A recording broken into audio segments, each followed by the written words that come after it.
hierdie diens in Jesus se naam. Amen en amen. Baie dankie familie, julle mag sitplekke neem. Baie dankie. Musiekspan. Ek wil dit weer sê en ek sê dit baie. Ons is bevoorreg met hierdie span. En ek wil vra as jy in die kerk instap om vir hulle te bid. Want hulle het net soveel uitdagings en goed. En as die vyand hulle plat kan kry, wat gaan met hierdie diens gebeur? So asseblief bid vir hulle, veral in besonder vir Versail, en mag die Here julle seën. Sondagskool, so lekker om julle te sien. Julle kan opstaan, julle kan uitbeweeg. Daar is jou juffrou, so julle kan agtertoe gaan. Dit is lekker om saam met julle hier te wees. Dit is altyd 'n voorreg om die woord te kan bedien. Dit is altyd 'n voorreg om julle te kan bedien. Ek wil dit net weer noem en ek het dit laas keer ook genoem. Ons lewe in 'n vreemde tyd en waar ons moet ondersoek doen om te kyk wat sê die woord van God. En ek wil julle weer herinner daaraan, laat ons hierdie moet toets en die woord toets aan God se woord. Nou vanoggend wil ek met julle iets deel wat 'n ruk nou al op my gedagtes is. En dit gaan om te groei in my verhouding met die Here. In kort, om volwasse te wees in Christus. Nou moet jy eintlik so net so aan iemand stamp vanoggend en sê, die boodskap is vir my. Hy praat met my en ek sluit myself in. Want hoe baie sien ons nog steeds God se geleentheid raak? En vat ek die geleentheid wanneer God dit vir my skep? Jy kan nie in die teenwoordigheid van die Here wees en dieselfde bly nie. Jy kan nie Jesus ontmoet en jou loop is nog dieselfde en jou praat is nog dieselfde.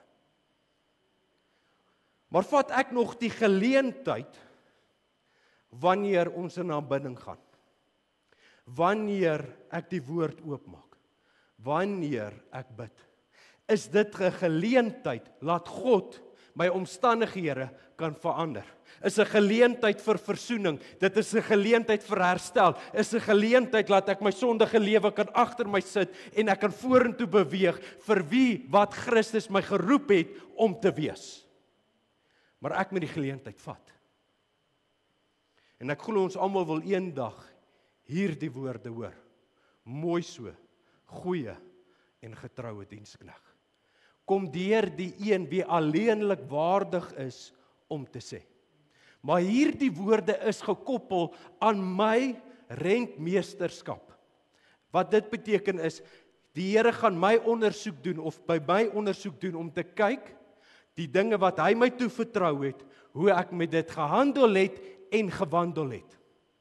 En daarom praat Matteus 25 daaroor oor die talente wat ons almal ontvang het.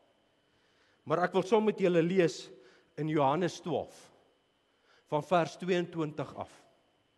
En die Grieke wou Christus sien. Hoor nou mooi. Die Grieke wou Jesus sien, nie deur die woorde van mense nie deur wonderwerke nie, maar aan wie hy werklik is en hoe hy homself aan ons openbaar. Soos Jesus hier kom en verklaar dat hy is die lig van die wêreld. En hulle wou dit sien. Nou vers 21 gaan ek net maar half vir jou gee, wat nie op die bord is nie. Maar Heer, ons wil Jesus graag sien. Filippus kom en sê dit aan Andreas en Andreas en Filippus vertel dit weer aan Jesus. Maar Jesus antwoord hulle en sê, die uur het gekom dat die Seun van die mens verheerlik moet word. Voorwaar, ek sê vir julle, as die koningkorrel nie in die grond val en sterf nie, bly dit alleen. Maar as dit sterf, dra dit veel vrug. Nou hoop ek jy het jou Bybel saamgebring. Wie sy lewe liefhet, sal dit verloor. Maar wie sy lewe haat in hierdie wêreld, sal dit bewaar vir die ewige lewe. As iemand my dien, laat hom my vervolg, en waar ek is, daar sal my dienaars ook wees. En as iemand my dien, sal die Vader hom eer. Kom Heilige Gees, openbaar en breek hierdie gedeelte oop in Jesus se naam. Jesus is besig om twee dinge te deel. Jesus is besig om met die Grieke te gesels en Jesus is besig om met die disippels te gesels. Maar die Here is meer bekommerd oor die toestand van hulle hart as waar hulle is. Nou ek kan in moeilike omstandighede wees en die lewe kan my onderdruk, maar as my hart nie reg is nie, dan het hierdie 'n swaar pad geword. Maar as die lewe my onderdruk en my omstandighede my probeer plat kry, daarom shine ek soos 'n diamond. Maar my hart is reg, dan kan ek hierdie goed hanteer. Al bewe my knieë, weet ek die rots waarop ek is, sal nooit ingee of verbrokkel word nie. En daarom moet ek my vertroue in die Here sit. En die Here is besig om met hierdie disippels te gesels, waar hy eers met die Grieke gesels het om te verwys, hy is die vervulling van die wet, en hy gaan nou 'n Nuwe Testament gee. Maar nou praat hy met sy disippels van vers 25 en 26, hy sê, as jy my disipel wil wees, moet jy leerbaar wees. Jy kan nie in liefde volg, as jy nie 'n leerder van die Here is nie. En hier gaan die Here verder en hy sê, die definisie van disipelskap is altyd in die konteks met my verhouding met hom. My verhouding met hom. En hoor hier die woorde wat herhalend is. Sien, die hartseer is, as die hart nie reg is vir die woord van God nie, gaan hierdie hart altyd hard word. Maar as hierdie hart reg is, gaan hy leer, gaan hy die geleentheid vat en hy gaan verander. Kom ek sê nou een ding vir julle. Gaan kyk maar na gelowiges. As die nood aan hulle deur klop, bly hulle van die kerk af weg. Gewoonlik. As jy wonder waar mense is, dan kan jy maar gaan kyk, daar het nood aan hulle deur geklop. Matteus 25 sê hierdie, Johannes 25 en Matteus 10 vers 39 sê hierdie weer. Hy sê, as jy jou lewe wil hê, moet jy dit verloor. Nou wat beteken dit? Die Here is besig om met hierdie Grieke en die disippels te gesels en te sê, julle moet vandag 'n keuse maak. Dit gaan jou iets kos om hom te volg. Maar jy moet die rekening gaan uitwerk, wat gaan dit jou kos om Jesus te vervolg, of Jesus te volg, ekskuus. Want as ek hom volg, gaan ek eendag hier die kruis wat ek dra, verruil vir 'n kroon. Maar dit gaan beteken, ek moet sekere dinge agter my sit. Ek moet sekere dinge laat gaan. Ek moet oorgee aan sy wil en nie my opinie nie. Ek moet streef na heiligmaking. Ek moet gehoorsaam wees. Maar as jy dalk vanoggend hier sit en sê, die koste is dalk te hoog, moet jy die ander kant van die muntstuk ook gaan bewerk en uitwerk. As ek kies om hom nie te volg nie, wat gaan dit my kos? Dis die naaste wat jy aan hemel dan gaan kom. En waar jy gaan opeindig, gaan dit eendag vir jou hel wees. Matteus 25 vers 21 sê, mooi so, goeie en getroue dienskneg. Oor weinig was jy getrou, oor veel sal ek jou aanstel. Gaan in die vreugde van jou Heer. Ek praat gister met die manne ontbyt en ek deel met hulle iets wat ek vanoggend ook weer gaan deel. Die belangrikste ding is nie om Jesus te ken nie. Die belangrikste ding is dat Jesus jou ken. As jy nou net vat vir 'n voorbeeld, as ek daar by die White House gaan en ek sien vir Donald Trump en ek sê vir die security guards, die wagte daar voor en sê, luister, ek ken hom, kan ek ingaan? Gaan hulle vir my sê, daar's nie 'n manier nie. Maar as Donald Trump vir my sê, hey Steven, kom hier, wat dink julle gaan daai wagte doen? Hulle gaan pad gee. Efesiërs 2 sê iets besonders. Hy sê, God het vir my nuwe werke en die pad voorberei, sodat ek daarin kan wandel. Maak gou saam met my oop by Efesiërs. Want ons is sy maaksel, geskape in Christus Jesus tot goeie werke, wat God voorberei het, sodat ons daarin kan wandel. Kom ek bly net gou hier vir 'n ruk. Baie keer in ons geestelike lewe, kom ons op 'n plek en ons sê, ek wil na die volgende vlak toe gaan. Ek wil 'n stappie vat. Dan sit ek net my een voet op die trap. En hierdie is gewoonlik om my gewete te sis. Want as mense my vra, pastoor, groei jy in jou geestelike lewe? Dan kan ek sê, ja, ek is besig om die trap te klim. Maar ek bly net hier. Daar kom nie verandering nie. I'm stuck hier. En dan baie keer kom die vlees teen die gees en dan sê ek, Jesus, ek wil oorgee, maar ek weet nog nie of ek reg is vir dit nie. Ek wil hierdie stap van gehoorsaamheid vat, maar Jesus, ek weet nou nie. Die prys is te veel, die koste is te veel. Ek gaan nou aanhou doen nie, net nou kry ek mondsteek. Maar as ons hier is, dan wil ek hier ons met iets verstaan. 'n Stap van gehoorsaamheid is nie om my te forceer om iets te doen wat ek nie wil doen nie. Stap van gehoorsaamheid is nie om my gewete te sis nie. Stap van gehoorsaamheid is om oor te gee aan die Here, nie om myself te bewys nie, maar laat hy homself bewys deur my. Kom ek verduidelik dit so. Ek werk nie na God se guns toe nie. Ek jaag nie na God se guns toe nie. Hierdie skrif en die Bybel leer ons, ek werk van dit af uit. Ek dra dit saam met my in my wandel saam met die Here. Dit is wat gehoorsaamheid is. Om die Here toe te vertrou my lewe. Te sê, Here, maak met my soos U wil. Is groot woorde hier. Kan ons so een stappie verder gaan. 1 Korintiërs 4 vers 1 en 2.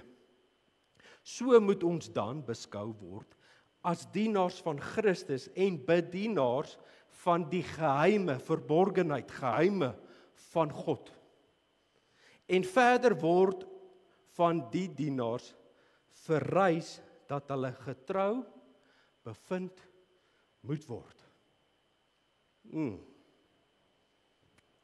Weet Paulus dit nie? Op my wandel moet ek getrou bly op die reis wat God my gesit het. Al raak dit swaar, al raak dit moeilik, moet ek op hierdie weg bly. Want die einde daarvan sal ek die woorde hoor. En dit begin deur 'n geleentheid te vat en te sê, Here, hier's ek. Kom ek verduidelik vir julle. Hierdie woorde wat ons hoor is deur die een wat vir my die werke voorberei het. Die enigste sonde wat Christus gehaat het, was myne. En die enigste geregtigheid wat jy ooit kan kry, is syne. Ek praat nie van deur dade gaan jy nou God se arm draai nie. Jakobus sê dit so mooi, hy sê geloof en dade loop hand in hand. Hoekom ek hierdie dinge doen, is 'n liefdesverklaring aan hom. 'n Liefdesverklaring aan die een wat voorloop. En omdat ek dankbaar is, en ek wil hierdie geleentheid vat om te sê, Here, vat my dieper in U liefde. Soos kan ek sê, soos wat Paulus sê, mag julle die diepte van die liefde van die Here ken. Die hoogte, die breedte en die diepte daarvan. Hoekom ek saam met hom wandel, is nie gefors nie. Hoekom ek saam met hom wandel, is omdat ek hom liefhet. Hy het my sy alles gegee. Ek wil dit teruggee. Ken julle die gesegde wat sê, bloed is dikker as water? En gewoonlik dan koppel ons dit en sê, ons verantwoordelikheid teenoor die familie. Party mense sê, dis deel van die Mandela-effek. Maar hulle sê, die ware betekenis hiervan is, verwys na die bande wat deur keuses geneem word, is sterker as die wat deur familiebande gevorm word. wil dit weer lees. Verwys na die bande wat deur keuses geneem word, is sterker as die wat deur familiebande gevorm word. Ek hoop julle verstaan wat ek nou sê. Ek moet eendag hierdie keuse maak. Ek kan nie pa staan vir iemand anders nie. Maar wanneer ek voor die Here Jesus staan, soos wat hier die gedeelte in Matteus 25 vers 21 sê, gaan die Here my vra, hoe het jy gebou op my fondament? Hoe lyk jou geestelike huis? En dan moet ons antwoord eintlik wees 1 Petrus 4 vers 10 waarmee ek gaan afsluit. Na mate elkeen, dis elke gelowige, na mate elke genadegawe ontvang het, moet julle mekaar daarmee bedien, soos goeie dienaars van die veelvuldige genade van God.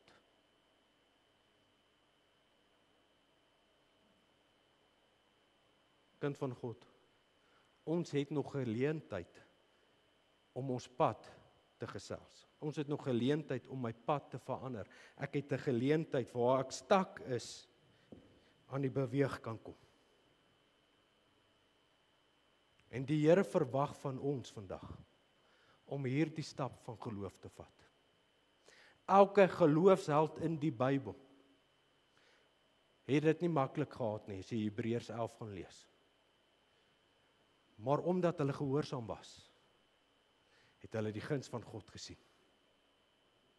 En ek wil vir jou sê, jy hoef nie te vrees vir daar buite is nie. Weet waar jou krag vandaan kom. Gryp jou geleentheid aan. Kom ons sluit die oë.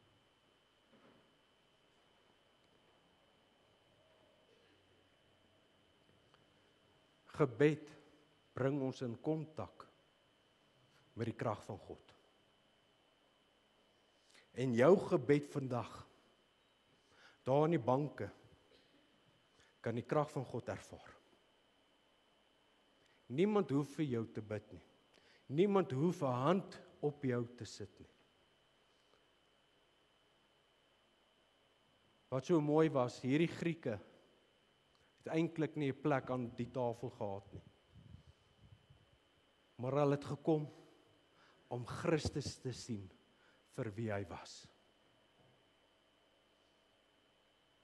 En die wêreld kyk na ons, want hulle wil sien wie Christus is.